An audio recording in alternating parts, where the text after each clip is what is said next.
Delhi rail স্টেশনে পদপিষ্ট হয়ে 18 জনের মৃত্যুর ঘটনা নিয়ে মুখ খুললেন শুভেন্দু অধিকারী।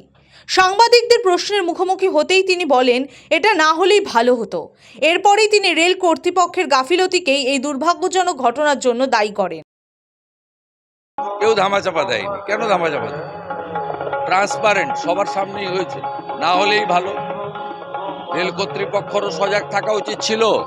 আর প্রয়াগরাজে কোটি কোটি মানুষ যাচ্ছেন, যাত্রী সাধারণেরও সচেতনতা হওয়া উচিত ছিল। না হলেই ভালো, দুঃখজনক। এটা নিয়ে কে লুকানোর কিছু আছে না। সোমবার উত্তর 24 পরগনার ডানলপ মোড়ে একটি ধর্মীয় অনুষ্ঠানে এসেছিলেন শুভেন্দু। সেখানে ফের বাংলাদেশি হিন্দুদের ওপর নির্যাতন নিয়ে মুখ খোলেন।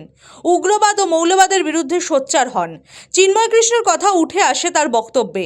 তিনি চিন্ময় কৃষ্ণ প্রভুর পাশেই রয়েছেন বলে বুঝিয়ে দেন। যে বেঁচে থাকার লড়াই নয়, বাংলাদেশের হিন্দুরা তারা অস্তিত্ব সংকটে লড়ছে।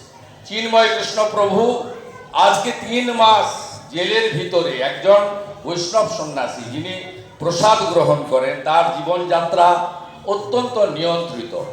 আমি ঠাকুরের কাছে, সকলের কাছে তার দ্রুত মুক্তি প্রার্থনা করে আবার ঠাকুরকে প্রণাম জানিয়ে মহামিলন মঠ 125টা সেন্টার গোটা ভারতে, তার উত্তরোত্তর শ্রীবৃদ্ধি কামনা করে স্বামী বিবেকানন্দের যে মহান মন্ত্র চরৈবতী চরৈবতী বলে আরো জায়গায় শাখা তৈরি হোক, আরো সেবা কেন্দ্র, শিক্ষা কেন্দ্র, স্বাস্থ্য কেন্দ্র, আরো ভক্ত সমাগম হয়ে আমরা সবাই ঐক্যবদ্ধভাবে সনাতনীরা এক থাকি, ভালো থাকি, ঠাকুরের দেখানো পথে আমরা এগিয়ে যাই।